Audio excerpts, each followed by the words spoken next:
Salam bahagia dan selamat datang ke Stadium Darul Makmur bagi menyaksikan perlawanan minggu kelima CIMB Liga Super Malaysia 2020.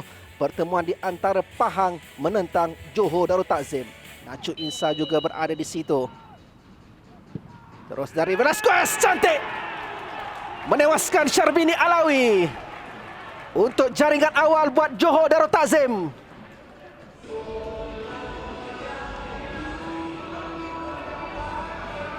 Tidak mampu untuk Syarbini menggapai bola sepakan Velasquez. Jaringan pertama peribadi untuk musim 2020.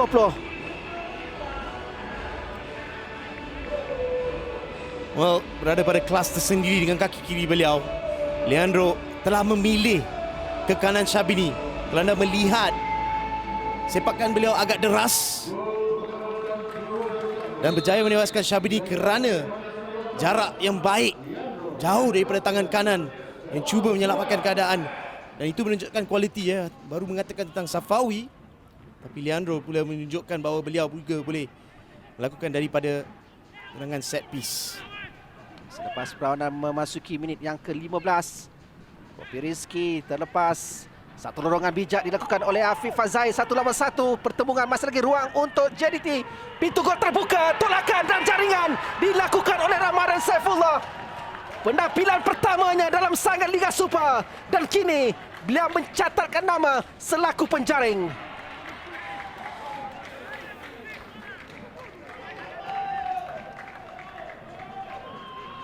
Ya, Pahang telah melakukan tekanan yang lebih tinggi ya, untuk memaksa mungkin JDT bermain lebih jauh, tapi bijak apabila Afiq Fazal menyedari bahawa Ardinesh mungkin berada dalam keadaan terlalu dekat dengan Ramadan yang boleh membuat satu larian jika bola diberikan di belakang Ardinesh.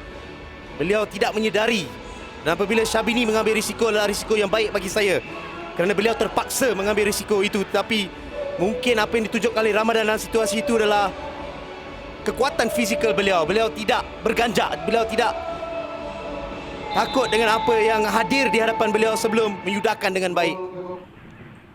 Dan juga diingatkan untuk terus memakai pelitup muka di tempat awam. Dan di sini Diogo merancang sesuatu. Sepakan penalti untuk JDT. Ramadan yang dijatuhkan.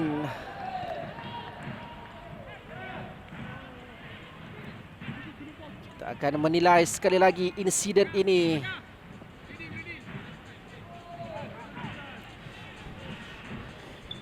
Bagi saya melihat Zulkarnain berada dalam posisi yang tepat untuk melihat situasi beliau membuat keputusan yang awal kerana saya melihat Ramadan menyedari awareness beliau agak baik. Beliau meletakkan badan beliau di antara bola dan gulon.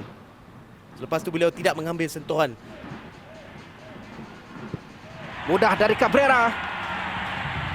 Memilih untuk melakukan sepakan di bahagian tengah. Syarbini merebahkan badan ke sebelah kanan. Jaringan yang ketiga untuk Harimau Selatan.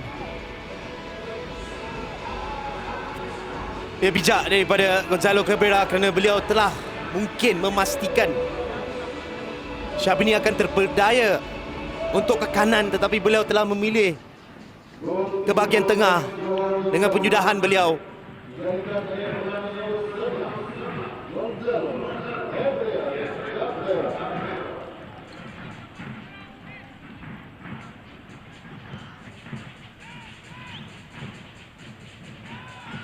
Kesilapan yang mudah membawa padah dari Fariza Malias untuk memberikan ruang kepada Pahang mendapatkan jaringan yang boleh memberikan semangat kepada mereka dari Faisal Alim.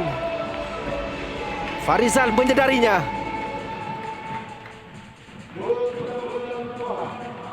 Ini adalah bola sepak ya, apabila anda mungkin melakukan sedikit kerja keras seperti apa yang ditunjukkan oleh Faisal Halim untuk menekam beberapa pemain JDT sebelum beliau hadir di hadapan Farizal untuk mendapatkan sedikit sentuhan yang cukup untuk menghasilkan gol. Dan itu adalah reaksi apabila anda mungkin sehaluan dalam tekanan. Itu yang berlaku untuk Pahang dalam gol yang dihasilkan. Mereka telah menekan bahagian kanan JDT Kopi Rizky. Fapus yang dicari. Tandukan Gulon. Gol yang kedua. Hergulon terus menghidupkan peluang buat Pahang menuju ke penghujung separuh masa yang pertama.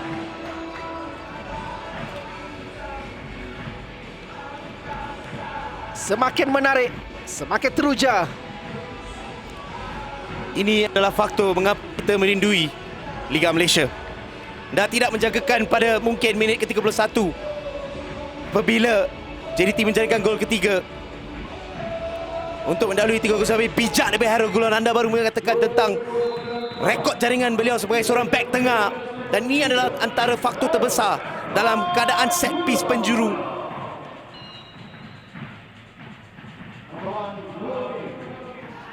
Pertembungan di bahagian tengah, Diogo yang merampas.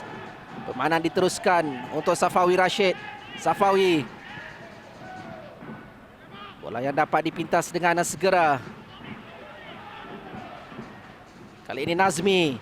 Antaran dari Nazmi, tandukan daripada Diogo. Ya, JDT telah menaikkan tempo permainan mereka. Ya. Mereka sedang mempersoalkan pertahanan Pahang dengan tempo permainan mereka, pergerakan yang lebih halus. Tapi saya melihat improvement daripada Azhar.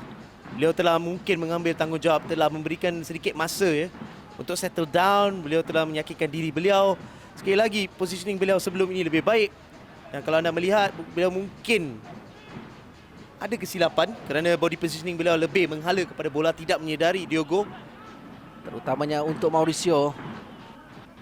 Beberapa kali Mauricio mengasari Fazal, dan di sini kedudukannya tidak offside untuk Safawi. Dari Safawi diselamatkan oleh Syarbini Alawi. Penting tindakan itu.